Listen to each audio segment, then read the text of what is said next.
Well, welcome to ATG Live, your Thursday night home for all things Star Wars. I'm one of your hosts, Pete Fletcher, and I'm joined, as always, by Mr. Nick Milky. Nick, how's it going down there in the Gulf of America? Stop. It's too soon. We're not going there yet. It's kind of the Gulf of snowiness. For those of you that watch and know, I live in the great state of Alabama, sweet home itself. We have had snow over the last couple of days, which if you're not keeping score at home, that is not normal around here. That is not we had 2 inches of snow where I live further south. And this is what gets crazy and gets into the like weird biblical weather kind of shit. There was snow on the beach. Like there was sand with snow on top of it, like 8 inches worth of snow on the beach. Yeesh. So things here are a little upside down, dogs and cats living together, but it's Thursday night. It's time for ATG Live, and I get to drink and hang out and talk Star Wars with some of my favorite people. Absolutely. And tonight we're going to be joined by Greg from the Boy Cantina show, a good friend of ours, known him. He's an old school friend of the show and does a great show himself. And we also have a special guest producer tonight. Nick, is he back there? Chris, are you there? Back there. Are you there? Do you He's there. He is. What is that? As always, throwing the comics in our face. Fellas. What's up, my friend? How you doing? Pete. There it is. What's doing up, good, brother? Doing Excellent. Good. Excellent. Nicholas. Yes, damn, it's good to see you, man. It's good to see you, my friend. Even if you are reading those weird paper coloring books for adults. Well, it's good stuff. Good readings. Good readings. Well, Chris awesome. is going to keep us on track tonight. Yep. Hopefully, Chris is going to keep us going. Watch the chat. He's going to throw your comments up. He's going to pop in when we say stupid stuff, when we say incorrect stuff. He's kind of like, y'all know I love ESPN, PTI. They used to have Stat Boy. Stat Boy was the guy that popped in at the end of the show and was like, hey, this is where you're an idiot. Chris is here to be our fan card checks and balances, keeping us online, keeping us on going what's right. So we're thrilled you're here, Chris, and I'm sure we will see you shortly because we'll say something dumb pretty much right away. All right. Well, what else we got, Nick? We got make sure you're liking, subscribing, sharing. You know what? I'm going to do something next week. I'm not prepared to do it this week because I don't have the stuff with me. But for those of you who know, we're now a monetized channel. I don't know how that happened. Apparently, we did enough grifting, and so we're famous and friendly now. But we also have super chats, and so next week we're going to do a special thing with super chats. I have a unique GameStop only Ahsoka actually artifact thing to give away, but we'll do that next week. So if you're watching now, make sure to tune in next week, and we'll figure out how we're going to get to that, or what we're going to do with that. But what else? Like, subscribe, share. We have social media. The biggest thing is go to the sswnetwork.com. You can find all of our different social medias everywhere we are. You can learn about our Patreon program, which allows you to chime in early when we do Around the Galaxy interviews, has some other perks that I am promising that I'm getting back on top of. We've been a little lax here in our winter months. But for as little as, $3 a month? As little as $3 the show. Yes. Yeah. Get some perks, get some swag, get some stuff sent to you a few times a year. Just a way to help support the work that we love to do, that we enjoy doing on Thursday nights. And being fully transparent, we would do it even if you didn't pay to do it. True. But it helps. It's just nice. It's fun. Also, you've seen it at the top of the screen. We have a voicemail line, 504-321-1501. Call us, leave us a message. We have some of these lined up over the course of the last week. People have called, said things. Some of them are great. Some of them they think we're not so great. We'll get to that later. Give us a call, leave us a message. We want to hear from you. We want this to be the Star Wars Weekly live stream where you get to be a part of the conversation. And as such, we're going to take your calls late in the show, as we have done for the last several weeks, bringing back the callers. So it's a great night. Greg is here. The news is here, and we're going to have a lot of fun. So let's go to our first break, and when we come back, we're going to hit the news. We got a couple news stories this week, so we'll get to those. And how could I forget? It's January. Nick, I apologize. I missed my favorite part of the show. It is it is January. Oh, I like the way you got him sitting on there. Yeah, That's right. He's hanging out right here on the microphone. It's cute. You know, very, very professional like. Jan Yeah, Dodonier. it's Jan Dodonier. We have a Yep. monthly beer toast of some sort. It's kind of a beer chugging game. If you're new to the show, welcome. I've poured a beer. General Dodonna is going to go into this beer. We're going to raise a toast, and Pete has a 10-second audio clip of General Dodonna. Yes, because I do. It is Jan Dodonuary. Next month is February. We won't get to what February is going to be just yet.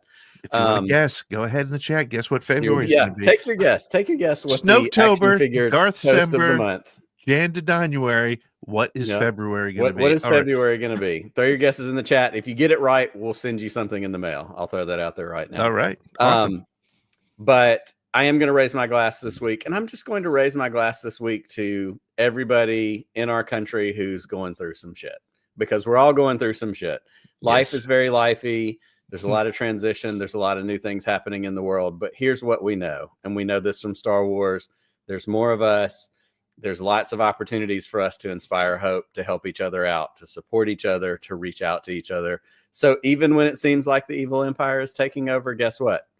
We can be there for each other. We can be the spark that lights the fire that burns down the First Order. So tonight, I'm raising my Jan Dodonuary glass to those of us that rebel.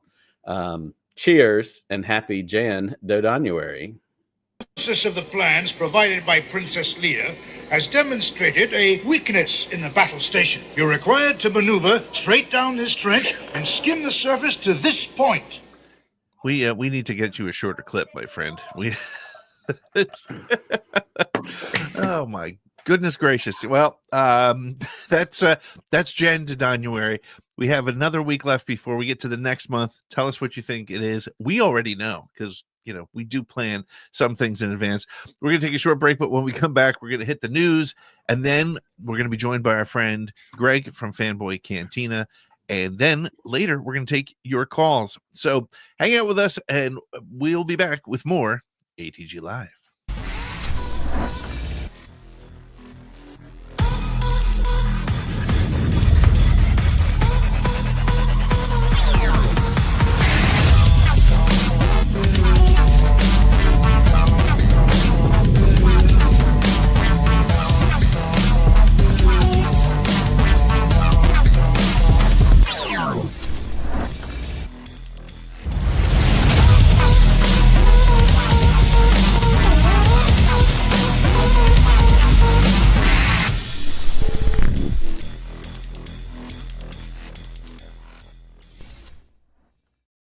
Well, welcome back to ATG Live, your Star Wars home on Thursday nights. Thanks for hanging out with us. If you're new to the show, well, welcome aboard. Make sure to like, subscribe, share, all that stuff. If you're watching on Twitter, a lot of you are watching on Twitter.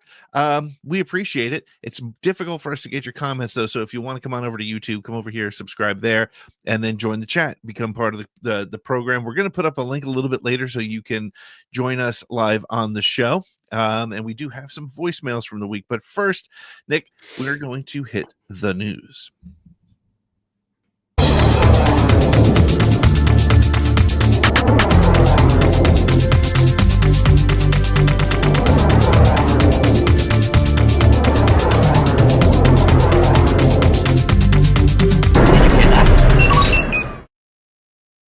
Well, we are your source for all the Star Wars news of the week. And this week, we've got 2 casting rumors and some amazing toy news. And it just makes sense that Chris is here and Greg is here.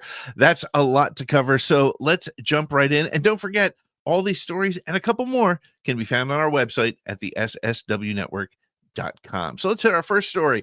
Natalie Portman is rumored to return as Padme in Ahsoka Season 2. Before I start this story has been debunked, but I'm going to share this story, and I'm going to talk about debunked and the ridiculousness of Star Wars rumors. This was taken as fact, folks, just a couple days ago. Fans of Star Wars may soon see another iconic character return to the galaxy far, far away. According to Christian Harloff, a reliable source, Natalie Portman is reportedly close to signing a deal to reprise her role as Padme Amidala in Season 2 of Ahsoka. Harloff reports that Dave Filoni, the series creator, has been advocating strongly for Portman's return, signaling a potentially significant expansion of the show's nostalgic ties.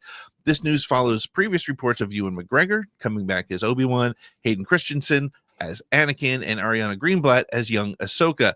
While details on how Padme will reappear remain speculative, Harloff suggests that it could be the world between worlds, which was introduced in Ahsoka Season 1 and, of course, in Rebels. And that could be the key. But the mystical plane allowed for Clone Wars era flashbacks last season, and its use could further explore the complex relations between those beloved characters. Portman has not been part of Star Wars since Revenge of the Sith. However, in 2023, she expressed an openness to reprising her role. Her return would be her return would mirror her reappearance in the Marvel Comics universe, where she reprised Jane Foster in Thor: Love and Thunder. Ahsoka Season 2 is slated to begin production in April of this year, with the main cast expected to return. This entire story turned out to be completely untrue. Nick, the reason I shared the story was because that felt completely reasonable.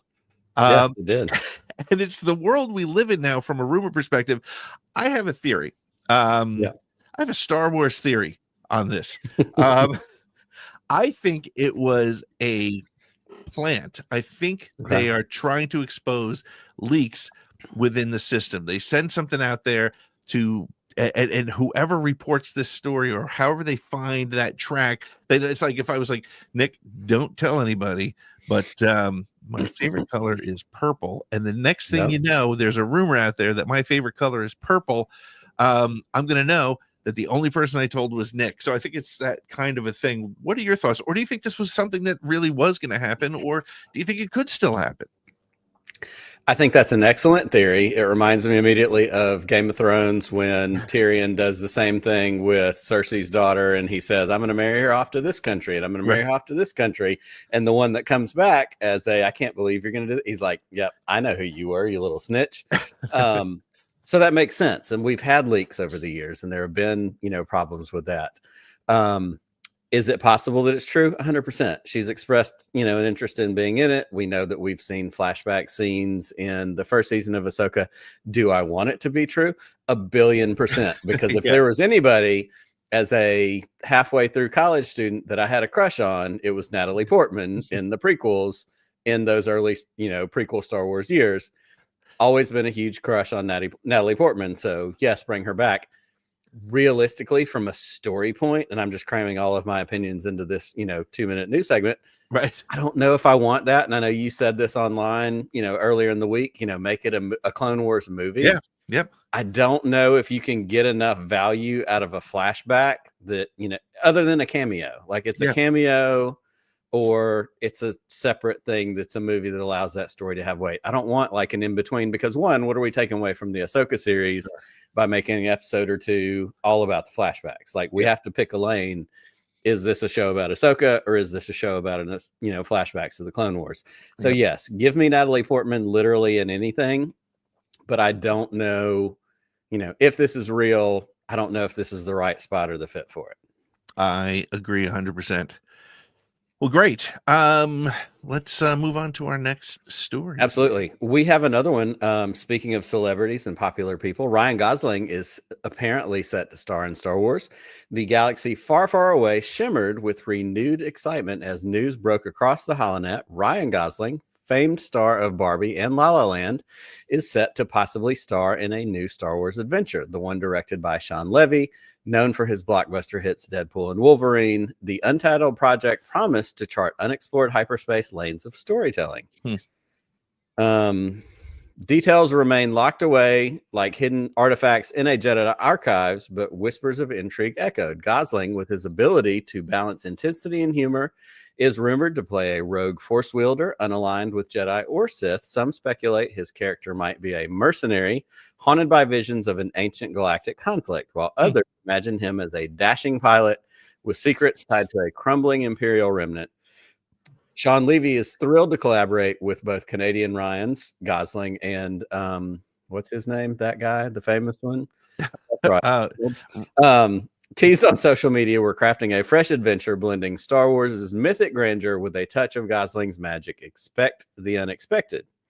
Lucasfilm president Kathleen Kennedy, producing the film, described it as a bold standalone story that delves into the emotional and personal stakes of a hero in a vast galaxy. Fans across the galaxy from Coruscant to the Outer Rim ignite their lightsabers in anticipation. Would Gosling's character bring balance to the Force or chaos to the stars? With Levy and Gosling at the helm, one thing is certain. The Force has never looked so stylish. Star Wars collectors, get ready to expand your shelves. Hasbro announced, ooh, wait, that's a different story. Dang it. It did it again. Pete, Ryan Gosling in Star Wars, yes or no? No, no, no, no. I'm kind of right. I'm about to have to get a new teleprompter program because this one's not working. But let's go back to the point of the story. Ryan Gosling in Star Wars, yes or no? No. Yes. I'm not completely opposed to it. I mean, he's fine as an actor. It just feels weird to me. I mean, like Woody Harrelson felt weird to me. Tandy Newton felt a little weird to me. He's just like I don't know. And it begs the question of, is there too recognizable for Star Wars? Yeah. I think there is. I mean, I don't know. Look, for example, the Mandalorian episode with Jack Black, Lizzo, and Christopher Lloyd.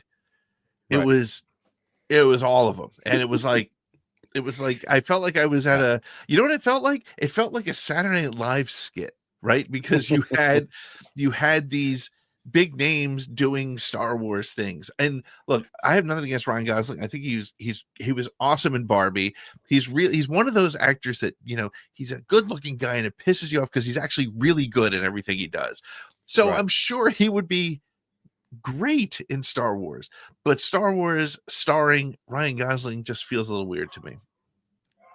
I agree with you completely. I think there becomes that point of, can you separate, oh, I know this actor from 12 other things. I mean, you know, we know Daniel Craig was the stormtrooper when Daisy, you know, gets out in Force Awakens. Sure. But like, if I had seen his face, would I have been able to go, that's not James Bond, that's a stormtrooper, an Imperial? No, I'd be like, James Bond's in Star Wars. Right. It's a tough thing. And Star Wars has been built, you know, in those early days, it was built on unknown actors and actresses, or very, you know, minimally known actors and actresses, and then bringing in, you know, maybe one big person here or there. Alec Guinness, of course, everybody knew Alec Guinness, but Harrison Ford was on the up. Mark Hamill, Carrie Fisher, like these were all people that were not super known. So, Nope. Ryan Gosling becomes a more challenging when we live in a day with social media, with, you know, the way we consume the lives of all these different people. It's hard to separate sometimes. So it becomes a weird one. Yep, sure does. All right, I think we got one more story. We do have one more story, and we're going to cross our fingers that everything is correct. Hasbro has unveiled new Star Wars Vintage Collection and Black Series figures. In news that dropped earlier this week from Hasbro, there are new offerings in their Star Wars action figure lines.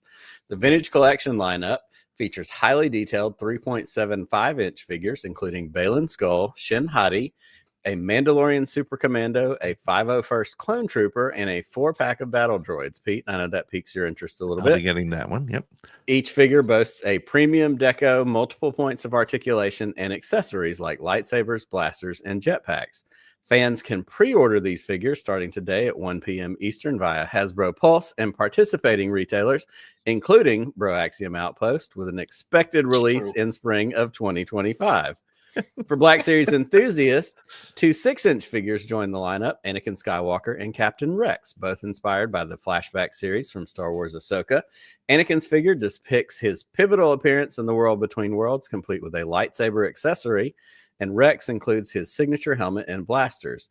These new additions continue Hasbro's tradition of blending nostalgia with modern craftsmanship, making them must-have for Star Wars fans. The Vintage Collection figures are perfect for diorama builders and troop collectors, while the Black Series figures cater to those seeking to display quality replicas of beloved characters. Act fast now to secure these galactic treasures before they're gone. May the Force be with you and your credit card. Yes. You know, it's funny. What did you order? I am now officially a Broaxium customer, Broaxium Outpost customer. I ordered Captain Rex. I had to get Captain Rex. He's my favorite character. And I did the ultimate nerdy thing. I ordered 2 One to keep in a box and one to take out. I have not done that in a very, very long time. But I went to broaxiumoutpost.com and I used this code ATG10 and got 10% off. So it was worth it. But it's a good looking figure. And Chris was saying before we got on, the Anakin looks great as well. But these vintage size battle droids that we see here too, I'm really pretty excited about those. Yes, I'll be sending that order in too, Chris. Yes, I will. Well, you're right. And I've had a mixed emotion about action figures, and I want to talk about this a little bit when we talk to Greg here coming up in a few minutes, and we'll get Chris in on some of that conversation as well.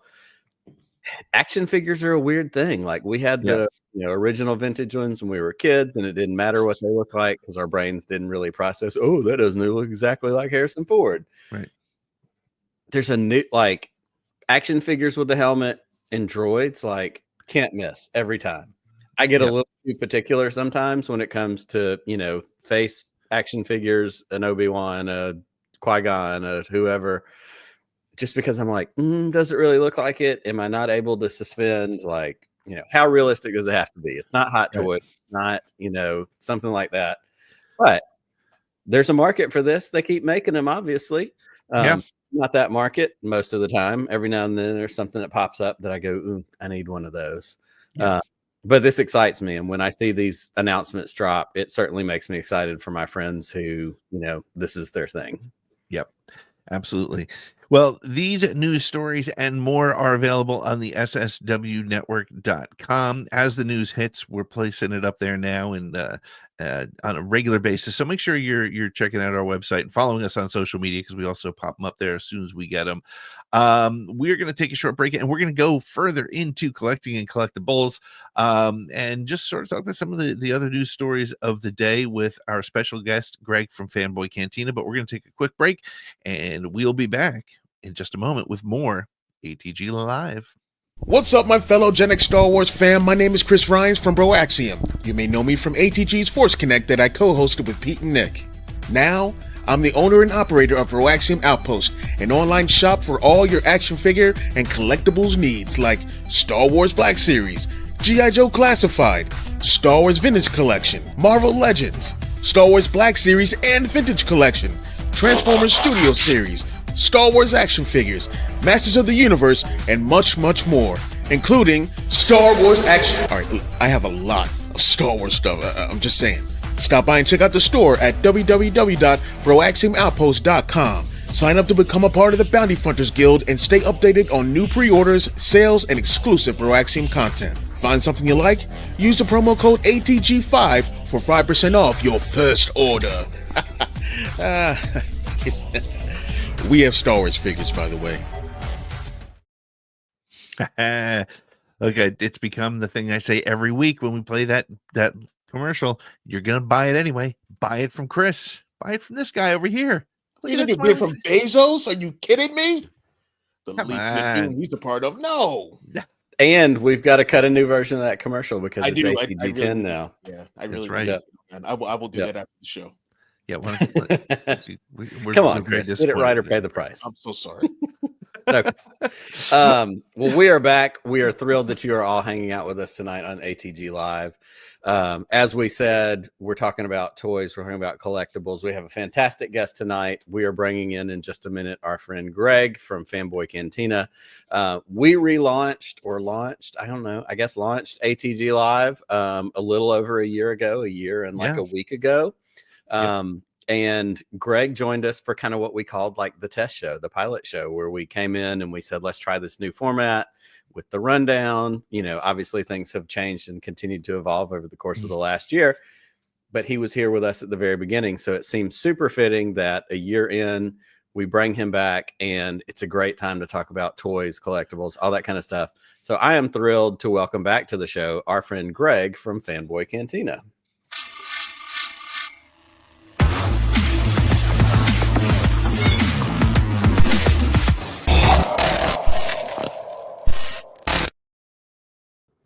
There he is. Hello there. Hey, Greg. Hello, friend. Hello. Thanks for having me here. Of course, it's a pleasure. And I have to point out, in case it wasn't obvious, I did do my Jan Dodanuary chug from my Skywalker Ranch glass that I have courtesy of your kindness. So always near and dear to our hearts on the show, even when you're not on. Oh, that's very kind. That's very kind. I'm glad it's getting used. That's great. Every week for probably purposes that I shouldn't be so proud of. Yes. Awesome. So, Greg, for the people who may not know who you are, give us a little bit of the Greg story. Yeah. So there's a channel called Boy Cantina. It's been around for a few years, and we talk about toys and virtual field trips and whatnot. We do other random stuff. Migo sometimes. I have a good buddy of mine, Mr. C, come on, and he'll talk about toys and Svengoolie and other things. So we have a good time on the Fanboy Cantina. But I'm also a super fan of this channel, ATGLive, and the streaming Star Wars network. To just replay the moment. It was, what was it, at Anaheim? Star Wars Celebration at Anaheim. Yes. And I'm just sitting down, and then these two guys walk past. And Pete, Nick. Yep. That was I say it all the time. It was my moment. It was that, like, I've kind of arrived as a podcaster, content creator, someone who isn't like, and I mean this with all the sincerity in my heart, it wasn't like the Scotties or the whoever that I talk to, relatively regularly all the time. It was somebody that I didn't really know. It was like, hey, we know you. Yeah. And I was like, what? And you stopped us, and you were so kind, and we had a minute to chat and take a picture, and it was fantastic. But it was one of those moments that I will always treasure, certainly as a Star Wars fan, and as, I went to Celebration Orlando, but going to Anaheim and getting that full experience, that was certainly one of the highlights of that time, was getting to meet you in person and to have that moment where you're like, hey, I know you. I'm like, wait, me? I'm just an idiot from Alabama, but you know me? Yeah, that was wild. And are you going to Celebration Japan? I don't plan on it. No, Yeah. No, I love Star Wars, but yeah, it's a lot.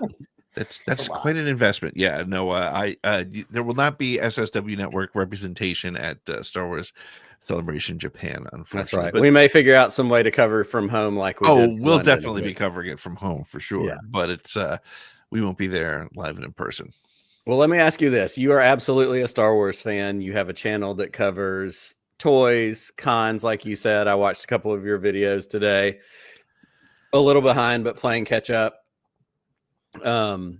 You've got, the virtual field trips. Like, these are my new favorite thing that you're doing, going to some of these toy, shows and literally just walking around. And I feel like it's how I've felt watching my kids who are younger over the last couple of years, like watching people unbox toys. And I'm like, I don't understand.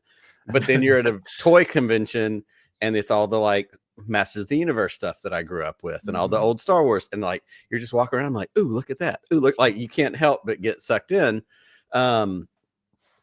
Before we get into kind of talking about toys and collecting now, as a Star Wars fan and as a toy person, as a collector person, maybe tell us a little bit, what are some of your earliest, Star Wars toys, Star Wars collecting, moments, things that stand out for you? Wow.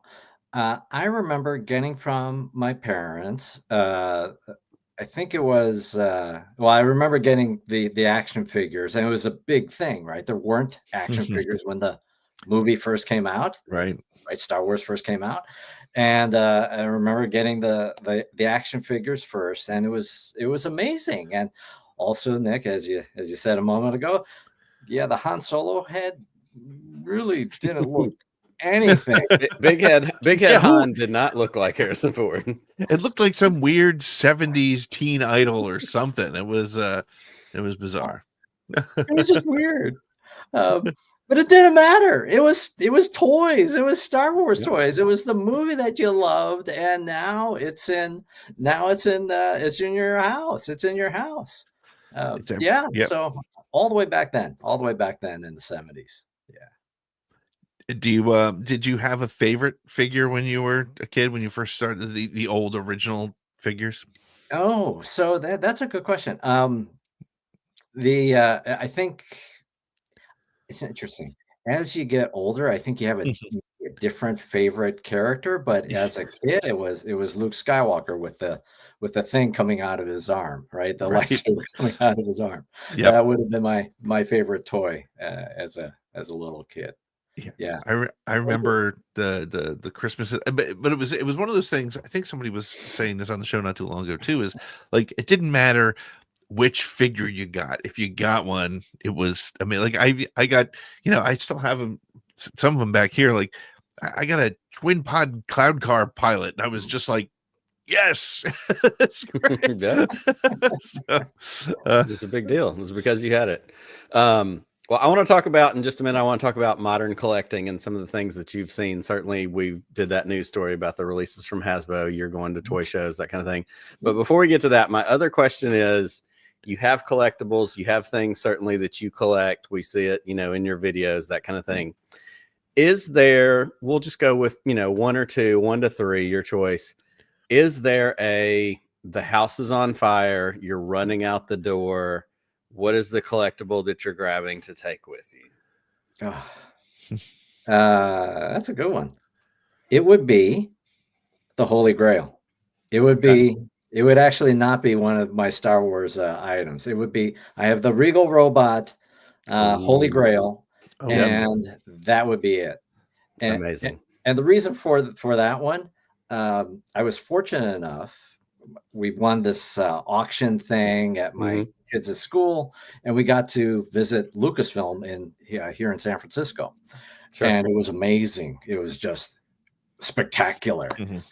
There was a cabinet there, and I think they've since moved it, but there was a cabinet that had the Holy Grail up on the top shelf.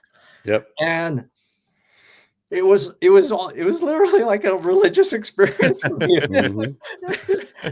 You got to be kidding me that it's right here. So given that feeling, that emotion, it probably would be the Holy Grail that I would pull down. It's funny you talk about that because one of the things I remember most about when I got to go to the ranch, and it was before it was rebuilt. It was before there was the Yoda statue and all that stuff. There was this little sort of passageway between the grand staircase and the library where they had a whole bunch of different things. And I remember the Grail, and the one that I remember the most though was the fertility idol from Raiders. Yep. Because it was a beat up block of wood, like all the gold was chipping off it, and it was just like, and I was just, but to be like, it was right there. Like I could take my bag of sand and steal it at that moment. Is it gonna work? It's gonna work. But just seeing those things in person, and to your point about Regal Robot, the way they reproduce them is incredible. Unbelievable. Yeah. It's one of those things that, like, I understand 100% why that's your choice, and I support it completely. Certainly, as a hardcore indie fan, right up there. I always say 1A, 1B with Star Wars is Indiana Jones. But it also is another reason why in the bedside table next to my bed is the Lucasfilm Archives book that I bought on eBay for $5, years ago. And you can flip through that thing and you can see exactly what you're talking about, Pete. You can see that fertility idol, in its wooden photographic state. You can see the things that when people get to go to the actual archives and they see, oh, there's the model of the Death Star. There's the, random leg of a, whatever droid. Like that stuff is so fascinating. And, even to get something like a Regal Robot reproduction, which is so high quality and so much attention is paid to it, makes all the sense in the world why that would be your answer. So I support that completely. There are random other things that if I had a little more time, right? Sure. Right on a more serious note, right, with the LA wildfires and everything, right? People had to be in that position of prioritizing. No doubt. Brain, right? And so on a much lighter note than that, I do value those toys, those collectibles where there is that story, right? You remember that connection. So the Boba Fett figure that did not fire any missile, and man, that was kind of disappointing. Very disappointing. But I still have that one. That's Mhm. a treasured thing for me. And it's small and Yeah. compact, and I could shove it in my Yeah. pocket. Mine has always been, it's the Oh. Return of the Jedi. It's the blaster. I had this as a kid. We moved 3 times when I was in 3rd grade, and some point in the midst of all those moves, it got lost in the shuffle. It didn't end up in our final destination. So many, many years later, as a grown up with, a minimal amount of means in eBay, I went, ooh, I'm going to get one of these. Like, that's the thing. I have tons of crap in this studio. I have lots of things that I've collected and have been given to me, and I appreciate it all. But right at the top of that list is that silly little, blaster from 1983 that is a key part of my childhood. So it's, again, the story, and I think that's the connection. Yeah, Yep. yeah. These two guys here, was it? Yeah, there was so much Star Wars that we created, right, as kids with these guys. And it's funny now we have the whole anatomy of the of Momon Nadon and all, like that. We know about the voice change, but at the time, and I love they took this guy who's just like basically a head sitting at a table and gave him a body, and it just was that was where Star Wars stayed alive for us as kids, was with these toys, whether it was us pretending we were Han Solo and Luke Skywalker, or it was creating the story of, what's Walrus Man's real story, right? What's his deal exactly? Yeah. Well, let me ask you this. And as we move into, talking about collecting, certainly talking about Star Wars and modern Star Wars toy collecting, I would love to kind of get your feedback. We've talked about this, I know, certainly on this show. Pete and I are not the most hardcore toy collectors. There may be a certain character, a certain figure that comes up. Pete's going to get a K2SO. I'm going to get, an R2D2. There's those certain figures that you gravitate to, that you might grab. But toys now don't feel like they're the same as when we were all kids. Like when we were kids, toys were toys. There wasn't collectibles. Star Wars didn't have the stature that it had to like, oh, holy crap, I need to save that because that's going to become my Honus Wagner baseball card when I'm 40 years old and I can retire on it. So toys now are not the same. Like you have some younger toy things like Young Jedi Adventure toys. But for the most part, there's not a middle ground. Like it's either some toys for little kids like Young Jedi Adventures, or there's Black Series figures, and those exist for collectors, and those exist for, which I think creates both a problem and a positive. And we may even get Chris to jump in here on this for a minute, because I know he's got some thoughts as a toy person. Starting with you, Greg, though, talk to me about your feelings about modern toy collecting, certainly as it relates to modern toys as it relates to Star Wars. Yeah, no, that's great. But yeah, it is unfortunate, sad that, just how kids engage today has changed. This is my daughter's room. It's just easier to do it here than where I normally do it.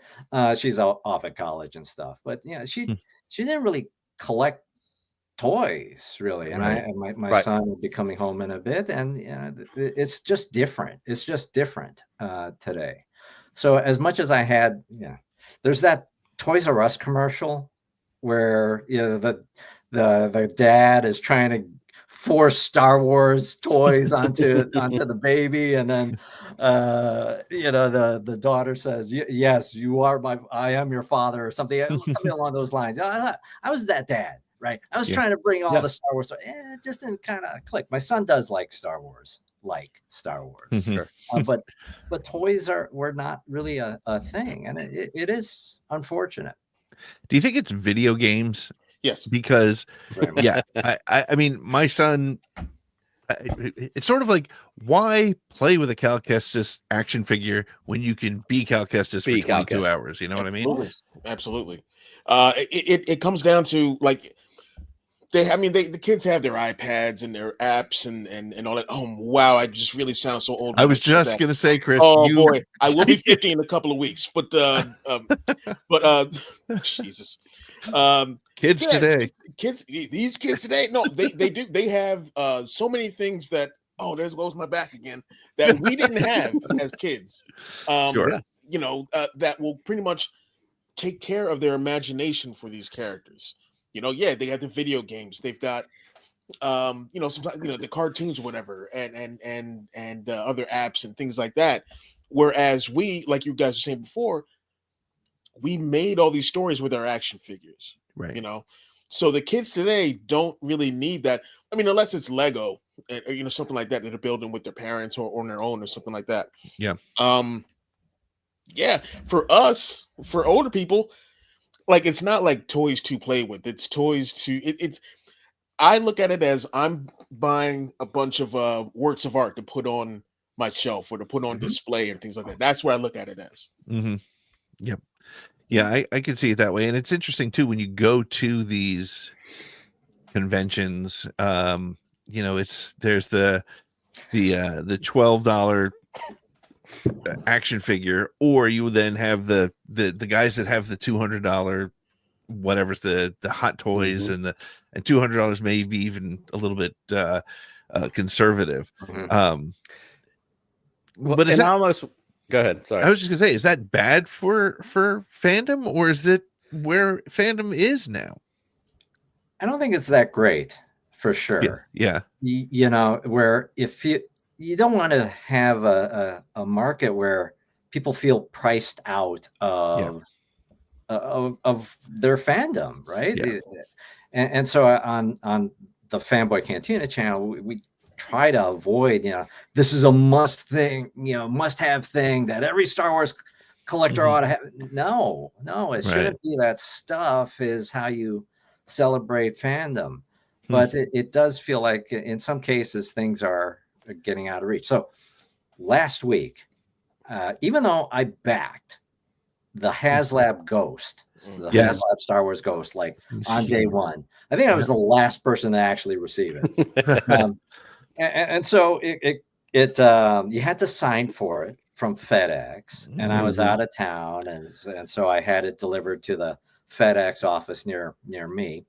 On Friday, I picked up this thing, and I see the guy get the hand cart. Oh my goodness! What is this? Yep. And he struggles to put this thing on the hand cart, and it's 70 pounds. Yep. The box is 70 pounds. Yep. There's a warning label on it saying 2 people need Team to lift. pick this up. Yep. People like me, people of this age, probably need help picking this thing up. And I thought, so I had this moment of realization, like, maybe this has crossed the line. I mean, the thing is gigantic, and it was funny. I was looking at. Hang on one second. I want to bring up a picture of it here. I was almost happy I didn't get it, and I know that I say that as sort of like a bitter, angry person who didn't get something he wanted, but the thing is just so absolutely enormous. There's just trying to find a picture that I can actually bring up. I clicked it and it didn't go to where it said. I have an SUV to a degree, and it's not a big one, and it just covers. It's that huge. Right there to the right. Yeah. You got 3 people around this thing, and just it's monstrous. like, where do you like? I want the sail barge. Like, I want it so bad. Where am I going to put it? Where's it going to go? Yeah, like that or my car in the driveway, one or the other. Like, I have to pick which one's going to be there. But honestly, like I told you, Chris, I mean, if we live closer together, I'd bring mine to your house, and it would be a blessing for me to have. Like, where am I going to go? I got to get out of my house. Yeah. But I'll stay outside. You can stay in the house. But on the other hand, I do think, honestly, and this may be a hot take, but for the size, the price was actually pretty reasonable, right? What was it? $400? Is that what it was? Or $500. Yeah. Look, that's a lot of money for a toy. But the thing is, like, it wouldn't fit in here in my studio. So, but imagine if they made these for Black Series. It would be the size of your car. You could get in it at that point. Yeah. Just climb in. At this point, it becomes the Hot Wheels land speeder that they made a couple years ago. And then when Toys R Us went out of business, they were all on clearance for like $75. And I'll never not kick myself for not grabbing one when they were $75. Yeah. Oh yes. Yep. It happens. Yeah. Well, Greg, I want to ask you this question as well, just kind of talking about modern Star Wars, but broadening the scope out a little bit. You go to a lot of cons, you go to a lot of toy shows, you've had the ability, you know, like I said, if anybody goes to the Fanboy Cantina channel, they're great virtual field trip videos, walking around these shows. I love seeing when you're out at different places. We talk a lot about, and I know you're engaged in social media the same way we are, you know, to a certain degree. When you're at these cons, when you're at these shows, what is the vibe that you're feeling there? Is it like social media where there's people going, "Oh, I can't believe that Star Wars made this toy"? Or is it literally what we say, like when we met you in Anaheim at Celebration and when we went to these things? Is it that chant? Like, is it a reminder that social media is not the real world when you go to these cons and conventions and, you know, that kind of thing? Is that the vibe? Is like, yeah, this is fun and people just like stuff? I think that's right. I think that's the vibe. People just like stuff. It's fun to go to the Star Wars Trading Post out in Anaheim, downtown Disney, right? You don't have to go to the park. You could just go into the store and you're there with other people, families, and, you know, who just love Star Wars. And that's fun. When you go to the local toy convention, it's a lot of fun to walk around. And sometimes you could see the folks that are trying to, you know, pay for their kids' college or whatever it is by jacking up the price to something ridiculous. But then you can also find some really great, you know, deals there. So I think it's a really, you know, positive vibe. And, you know, to take a moment to talk about, you know, some positive kind of stuff. Yeah, I do like the new toys that are available. And I picked this up from a certain retailer, Broaxium Outpost. Did you use code ATG10 to get 10% off? I used the Fanboy Cantina. There we go. The competition starts now. But, you know, I mean, so you can find other people who just love toys, right? Who just love the collectibles, and it's the moments of nostalgia too that come along with it. So my vintagey grail would be the Kenner Death Star. I didn't have that as a kid. Same. My buddy Mr. C had it, and he had a lot of toys. But that it's a wonderful set. So I do look for that thing at these toy cons and stuff. I've yet to pull the trigger. Can you imagine if HasLabs HasLab Death Star? I mean, how you'd have to move. Like that's rent right there. Rent a storage unit and go visit it anytime you want. That's it. That's the only way you can do it. Yeah. And I'm pretty sure, like, you'd be able to sit in that thing like comfortably. I think. But you know what? I actually like. I think we should start a campaign and have them do a HasLab Death Star, which is similar to the one that came out in 1978. Right? Have it like just be a couple floors. Have the trash compactor. What's that? The commissary, you know. No. You need the room where the place where Steve the radar technician hung out, or whatever his name was. You need where Tarkin and Leia watched Alderaan blow up. You need a place where you can park your Falcon, which I don't know if you can. It's already gotten too big, hasn't it? Yeah, it's already bigger than the garage. All right, so you need the control room where the droids hide. Mm-hmm. You need the trash compactor. Dianoga. Of course, has to come with Dianoga at tier 1 or tier 2, right? The tractor beam tower. This is like 2K. Yep. We're talking like this. Right. The tractor beam tower. Yes. Yeah. All right. You need the chasm where they swing across. Yep. You would need the port. So, like, you know, where the X-wing, like, you know, where Luke right, that would be on the outside, on the back, and then the outside. You have to open it up so you can see like where Galen, you know, set the trap. Like, you know, what you need all that. $3,000. I just bumped it up. And in Black Series scale. And Oh my God, you can live in all it. the money. Oh, Yeah, it's legit.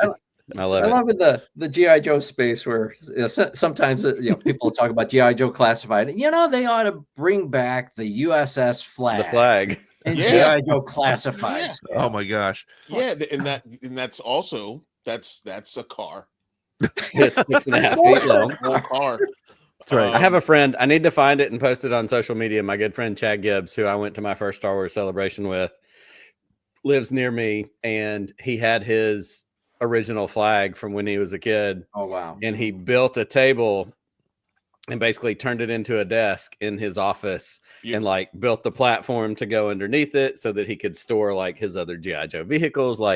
And he told me about it and he sent me pictures and I'm like, that's cool. I had no idea how big that thing was until I actually saw it in real life, just incredible. There are people out there who have like custom that thing, and they've made them for the classified size that have like multiple bays for the different vehicles, and all the Sky Strikers and the jets and everything. This person that dumped easily, outside of the toys and the figures, easily like maybe 1,500, 2,000 alone. Oh, easily. Before all the action figures and the accessories and toys and whatnot. But it was beautiful. It was amazing. I as a kid, I couldn't even imagine playing with that thing and stopping. Yeah. Yeah. Never I'd stop. still be there. If I had such a thing, even if it was the original flag in my house, I would need to get another house because my wife would kick me the heck out. Yeah.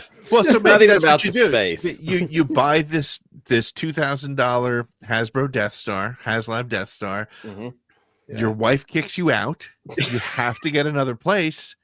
So then you just move in with your HasLab Death Star into Hashtag Rancho Obi-Wan Part 2.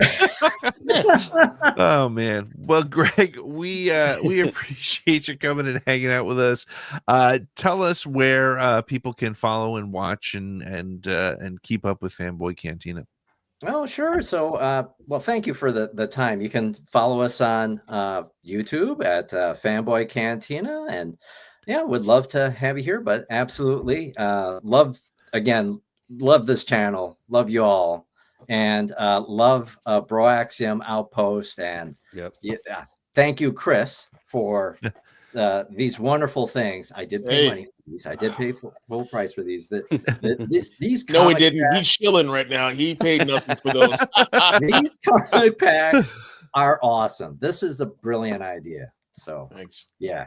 Thank you. Thank you, guys. Well, make sure to keep up with Fanboy Cantina and go to Broaxium Outpost. And we are going to take a quick break. When we come back, we're going to take your calls. We had some voicemails during the week. We're going to play some of them, and we want to hear from you. The link is in the chat if you want to join us live. Nick is wearing his Broaxium Outpost purchase right there. There's his my favorite helmet.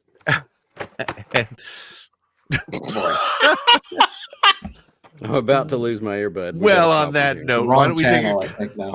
Let's take a quick break, and we'll be back with more ATG Live.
Well, welcome back to ATG Live, your Thursday night home for all things Star Wars news, Star Wars conversations, Star Wars phone calls from our friends who follow the show. Nick, I love having Greg on, and I love hearing I do too. his approach. And of course, Chris and Broaxium Outpost. Chris, are you still back there?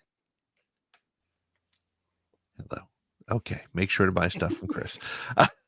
So anyway, we're happy to take your calls. Listen, we have been putting the voicemail out there for the last 6 months, maybe. I don't know. Yeah. We got 4 calls this week. It's working. So we're definitely going to we're going to push some of those up. But maybe before we get to our, let's play a voicemail first, and then we'll take our first live caller. We do have somebody waiting in the back. So Nick, let me see if I can do this right. Here we go. Here's our first voicemail of the week. Collecting science fiction. Yes, I have a question about collecting science fiction and particularly Star Wars magazines. Is there a holy grail of science fiction or Star Wars magazines, particularly from those of the late 90s? I have boxes of science fiction mags in my basement, all in very, very good condition, including a complete set of Sci-Fi Universe magazines. I just want to know if there are any that I might have that might be really valuable. Thank you. Chris, you might know better than anybody else. I have some Star Wars Galaxy magazines that are autographed by one of the managing editors. That's something you'd want. I don't know if I want to get rid of that. No, I wouldn't get rid of this. But do you know, is there any sort of Star Wars magazine or publication that is there's some stuff that that is that's definitely sought after, and that's not really my area of expertise with it, but I do have some, thanks to Raven who hooked me up. Yeah. Then I'm looking on eBay for some of that stuff right now. So yeah, I'm looking at some of the magazines. I don't know, if they're in great condition or that kind of stuff. The prices aren't. I haven't seen anything that's astronomical, like Action Comics #1 or something like that. But with the first appearance of Soups, but yeah, that's a gamble on what's going for heavy money and what's just not. Yeah, I have this one Battlestar Galactica treasury size magazine that I was like, oh, this has got to be, this has got to be in the hundreds. It's in the 30s or 40s, which is still good. Sure. But yeah, it's up and down with that. Yep. Yeah, it's interesting. And I've got some, and I just jumped up to grab. I have a couple of things. This is what was close by. I've got an old Star Wars Insider. This one's kind of a more generic action figure news and toy review. June. Those are in excellent shape. It doesn't. Yeah, it does. 1995, I think is what that is. But I've also got some. That's old, 30 years ago, by the way, just to feel a little bit old. Correct. Back to the Future was made 30 years ago. That's the 70s. What are you talking about? No, it's not. Are you sure? Some old Starlog magazines and some of those, like the ones with Mark Hamill on the front. I've got a couple of those from the 70s. And same question, not same question, but I've had that same thought. No, I don't think this is my Honus Wagner T208 that's going to push me into retirement because it's that one collectible everybody wants. But it is also, for me, as I've refined my collecting over the years, what are the things I really want? I want something that's truly vintage. I want something that has, kind of a more specific tie to a place and time. Something like that to me as a personal value, even if it doesn't have a direct monetary value, it to me would hold more than, if I went and bought, no offense, a Black Series figure today, that true vintage connection versus something else. Yeah, I would be on the lookout for the Starlog issue where they previewed Return of the Jedi, because that has just a personal memory for me. Even if it's probably $7 at some convention, I can probably come across it, but it would be worth it for me. Priceless to you, for sure. Yeah, of course. Yep. Nothing wrong with that. All right, well, let's take a call from a caller who is joining us once again. Here we go. Later. See you later. So who talks first? You talk first? I talk first.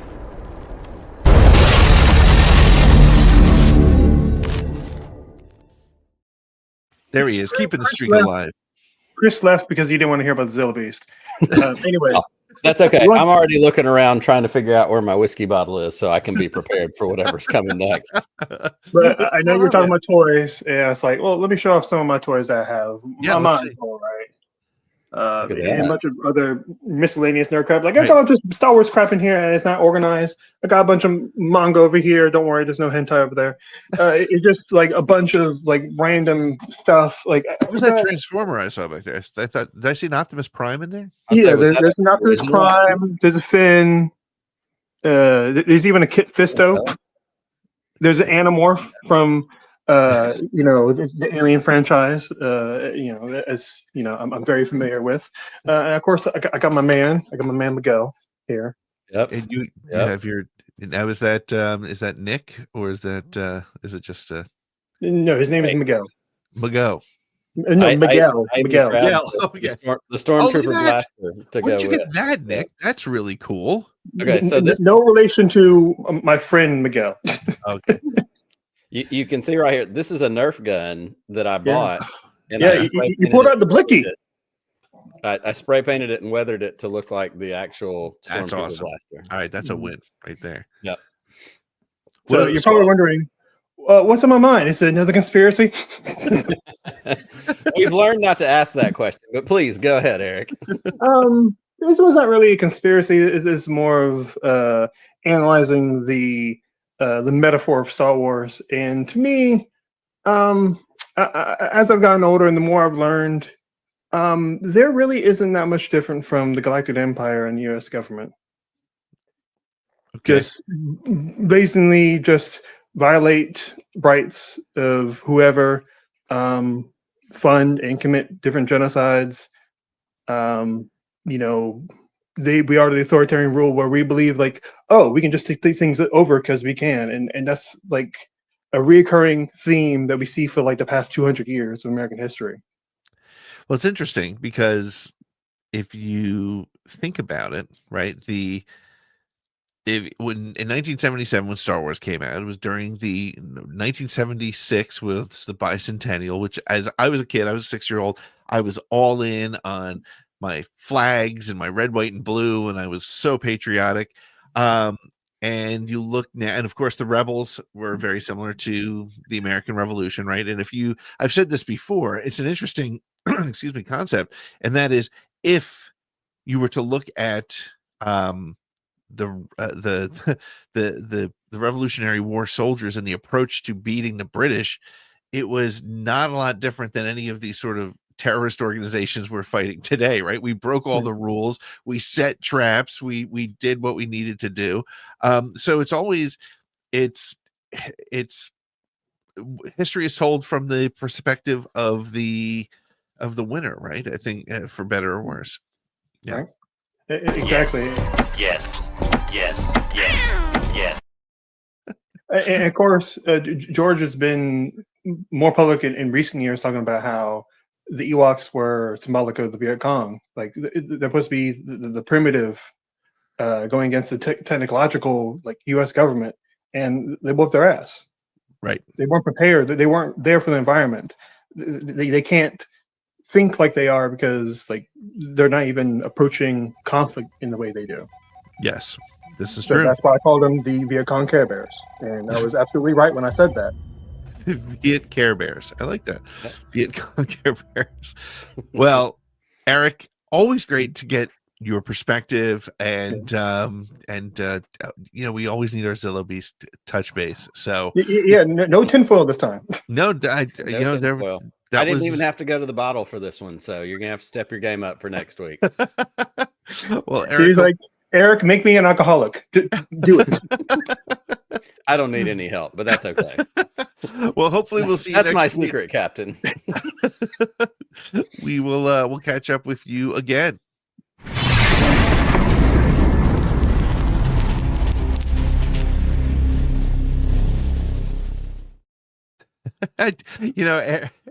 The benefit here, and no offense to Eric, but the 4-minute timer does a lot. I think it helps us out quite a bit. So well, let's take a listen to another voicemail that we got, and let's check this one out. I honestly don't know which is which, so let's hear what we got here. I really enjoyed Skeleton Crew. I mean, it's fun, and that's all it needs to be. And that was my comment on the live chat on the stream. And I've been really enjoying seeing them exploring different eras and opening the door for a lot of different types of characters and people in general. I mean, people complaining about girls and minorities in Star Wars goes back to, when Lando kissed Leia's hand in Empire Strikes Back. I mean, I grew up in the South, and that didn't go unnoticed by the certain social groups, men's social groups, who didn't like stuff like that. But that kind of chuddy complaining, it's nothing new, but, just let them whine and complain and let everyone else who enjoys, just being able to sit back and see what they're doing, enjoy it. But when people get really nasty about it, you really got to call them out on it and, just tell them to, shove it. Shove it. Yeah. I mean, I've been doing that on social media for 100 years. I don't disagree. And I think that was one of the cool things about Skeleton Crew is that it was, it did take us to different places. And, I don't know that we, it feels weird that we haven't dug more into Skeleton Crew because it was so much fun. But I think that's what made Skeleton Crew special. What do you think, Nick? I agree completely. And I think there's probably space for us in the coming weeks as we wait for, the lead up to Andor, as we wait for, Celebration to come. We've got some space where we can get creative with, some programming, some content on the show. It might be a great opportunity to do kind of a post-mortem, on Skeleton Crew and dig into it some more. But yeah, I mean, I love, what that caller said, which is, what? Shut up. If you don't like it, don't like it. That's fine. Go away. Right. We've been on that bandwagon for, more time than we can count. The reality is not everybody's going to like everything, and that's cool. I don't like everything. I don't make an ass out of myself when I don't like anything. I just go, not so much. Let me go watch the one I do like and keep moving. For sure. Well, cool. Well, we are having a great show for callers, and we have another one hanging out with us. So let's bring him in. Patch him through. Hi, I'm holding for General Hux. This is Hux. Okay, I'll hold. Hello? Hello? Yep, I'm still here.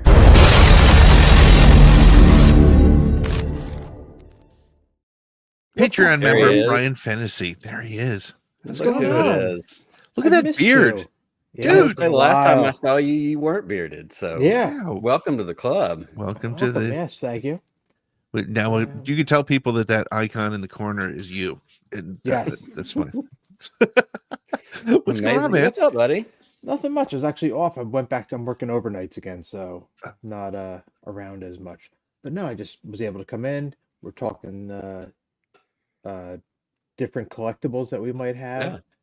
And so I thought I might come in and just show you two of mine.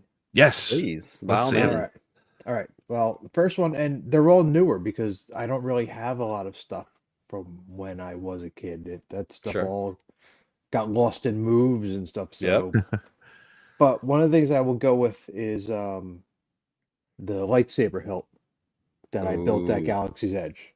Oh, yes. Yep. So from was it the Savi's workshop? Mm-hmm. Amazing. And then I have one other that actually is the first Funko Pop I ever got. Oh.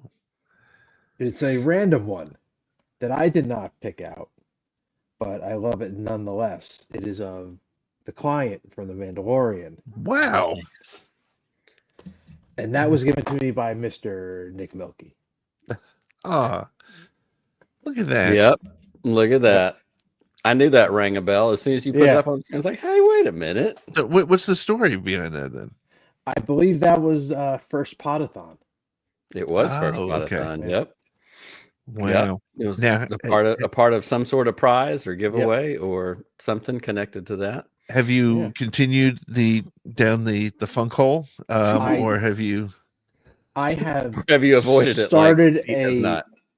it's a very light slope right now, so I only have a couple others. Yeah. I think I'm still in single digits. Okay, good.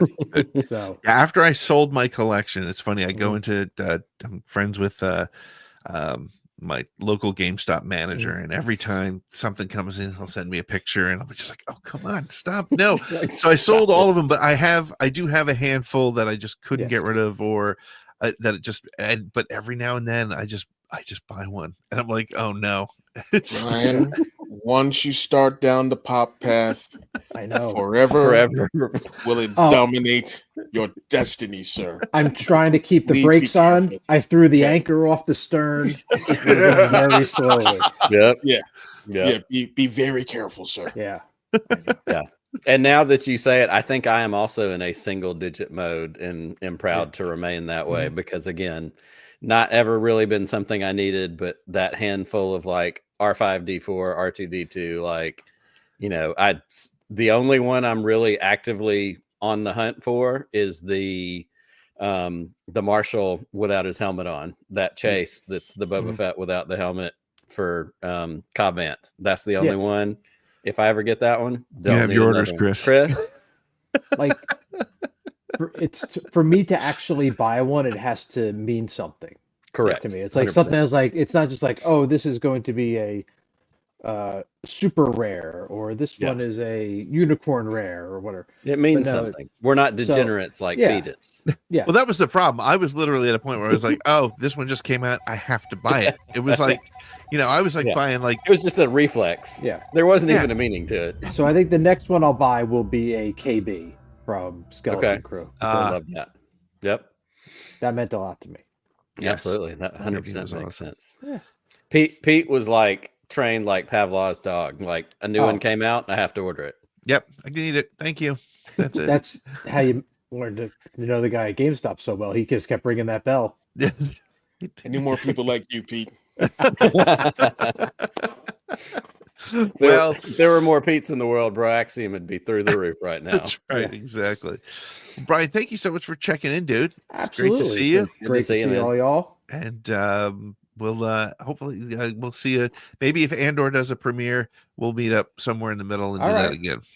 Awesome. All right. Cool. All right. Awesome. See ya. See you, buddy. Bye.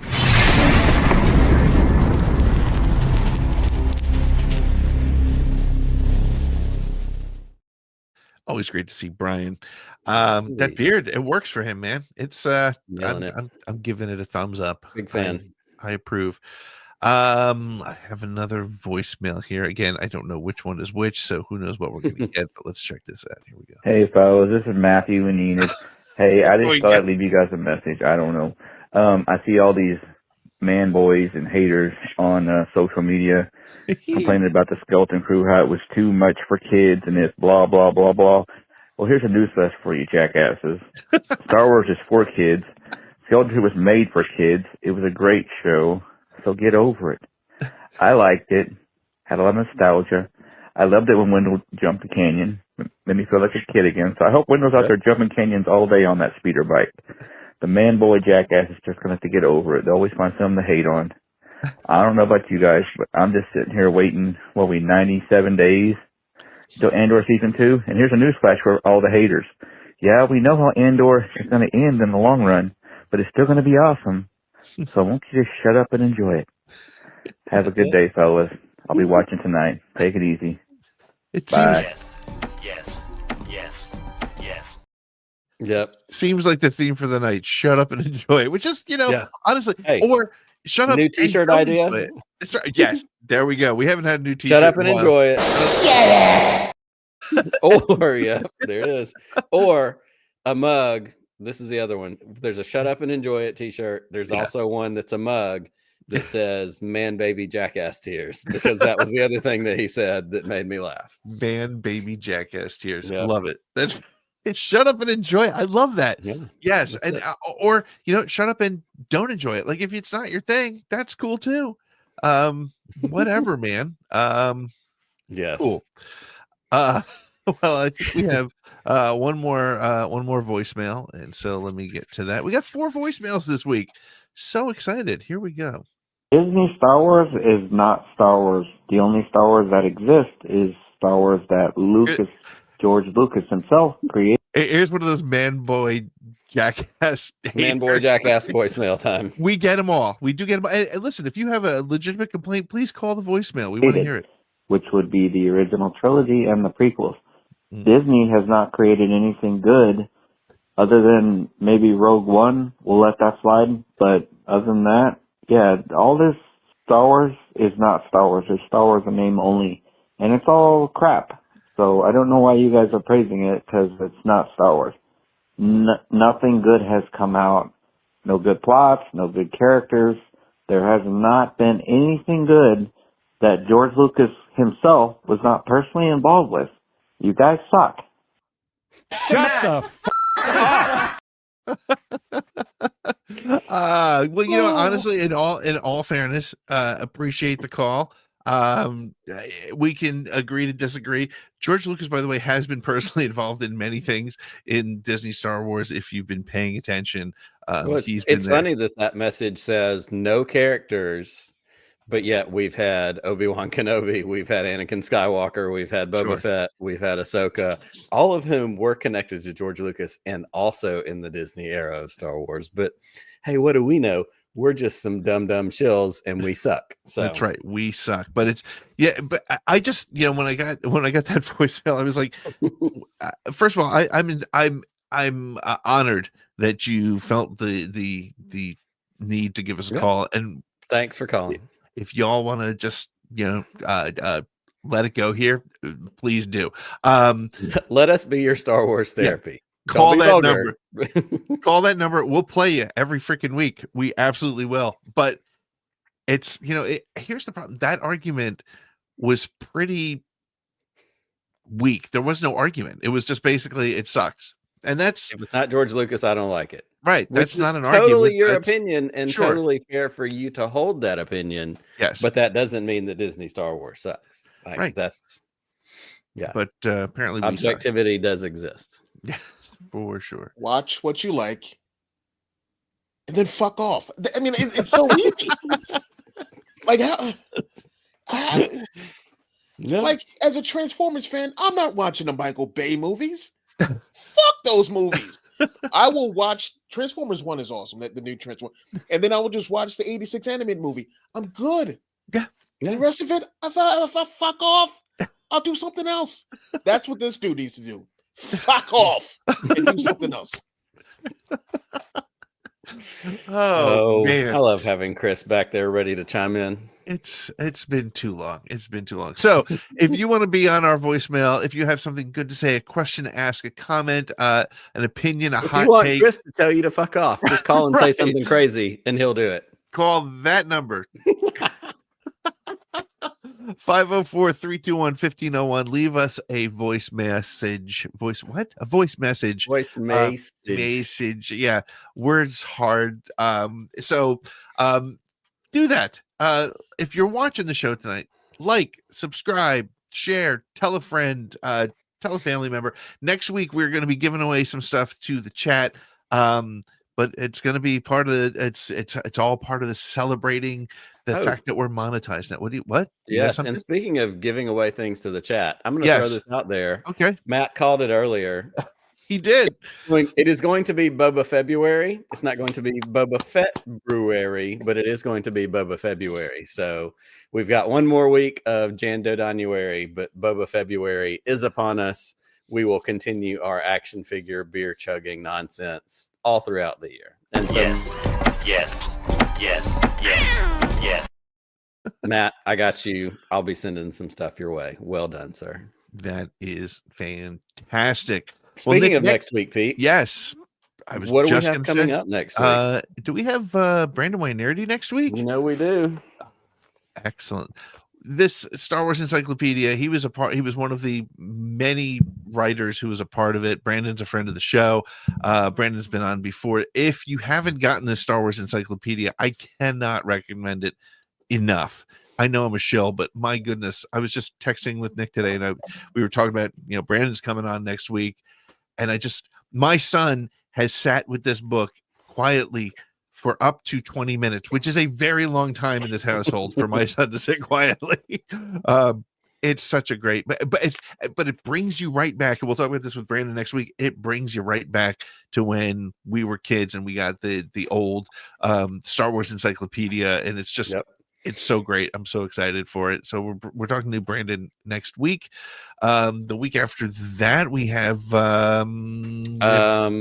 The week after that, yes, our good friend Corey Ryan Forster, the buttercream dream himself, and our good friend Raven are going to both be here that week. So I'm pretty sure we're going to do a lot of laughing on a couple weeks from now. But excellent, good stuff. We've got lots of more shows lined up. We're cranking out that, I would say, spring. We're not into spring yet. It's still winter, but the first half of 2025 schedule is well underway, and we're excited to keep bringing you new shows every week. Fantastic. And I hope you all had fun with the callers and the voicemails. Leave a voicemail. Be a caller next week, because when you call in, by the way, if you're watching, excuse me, and you don't want to show your face, you don't have to use your camera. You can just call in. We'll never know who you are. You can do that too. We would love to know who you are. We want you to be a part of the show. But I think we've said enough, Nick. I think we've reached the end of our time limit. The meter's running out, and we're going to call it a night. But please join us next week. And Nick, may the force be with you always. Just one more round, friend, then homeward bound, friend. Don't forget me in your dreams. Just one more song, friend, and then so long, friend.